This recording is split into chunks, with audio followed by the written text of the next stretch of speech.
Quand un couple se forme, une troisième personne naît, alors même qu'on pense qu'on est en train d'écrire une histoire à deux. Bonjour, à toi qui me suis, qui m'entends et qui me voit. J'espère que tu vas bien. Bienvenue dans le cœur du couple.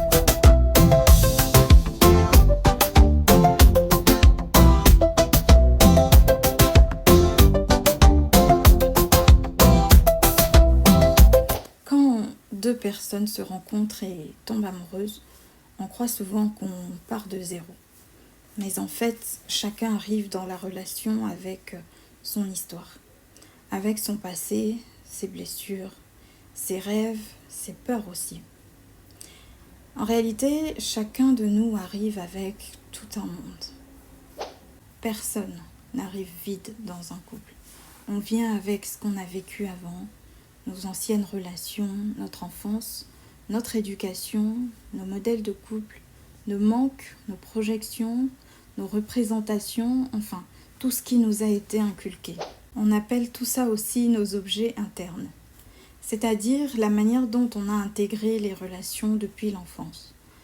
Alors, dans ce couple nouveau, je vais peut-être rejouer des choses anciennes, sans même m'en rendre compte. Je peux par exemple chercher chez l'autre ce que je n'ai pas reçu. Je peux attendre qu'il ou elle vienne combler un vide, réparer une blessure. Je peux aussi attendre qu'il ou elle ait une certaine attitude ou un certain comportement. Et ce que je trouve simple et compliqué à la fois, mais sans doute magnifique, c'est que le couple, ce n'est pas juste lui plus elle ou toi plus moi.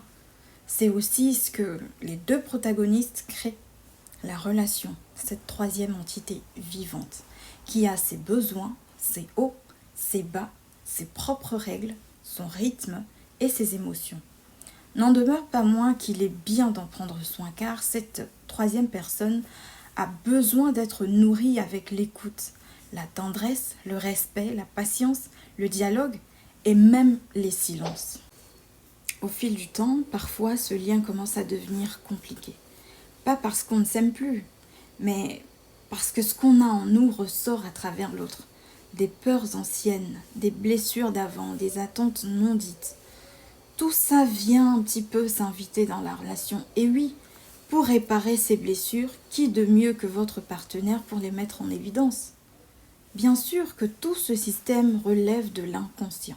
Et c'est là que en prendre conscience peut faire la différence.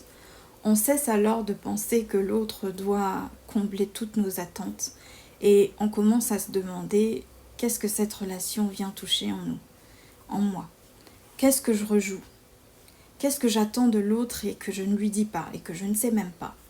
Qu'est-ce que je n'ai vraiment jamais guéri en moi, qui m'a blessée par le passé ? Quelle a toujours été ma plus grande peur ? Tout ça, ce sont des exemples. Alors oui, aimer, ce n'est pas toujours simple. C'est une opportunité, une grâce pour d'autres. Je dirais même une opportunité de se connaître, de mieux se découvrir à travers l'autre, de grandir à deux et de guérir ensemble. Sachez que on ne se met pas en couple juste pour s'aimer, à en perdre la tête ou la raison. On s'unit pour grandir, pour devenir une meilleure version de soi-même, tout en contribuant à l'évolution de l'autre. Et si c'était cela le mystère sacré du 1 + 1 = 1, évoqué dans la Bible ? Deux âmes qui se rencontrent pour se révéler. Car l'autre devient un miroir sacré, car il reflète tes ombres, tes blessures, tes doutes. Non pour te blesser, pour t'ouvrir, te préparer à la guérison. À deux, on ne se perd pas, on se transforme, guidé par une force bien plus grande que nous. Est-ce que tu as déjà ressenti que tu entrais dans ta relation avec ton histoire ? Et comment procèdes-tu pour prendre soin de ce lien que vous avez construit et bâti ?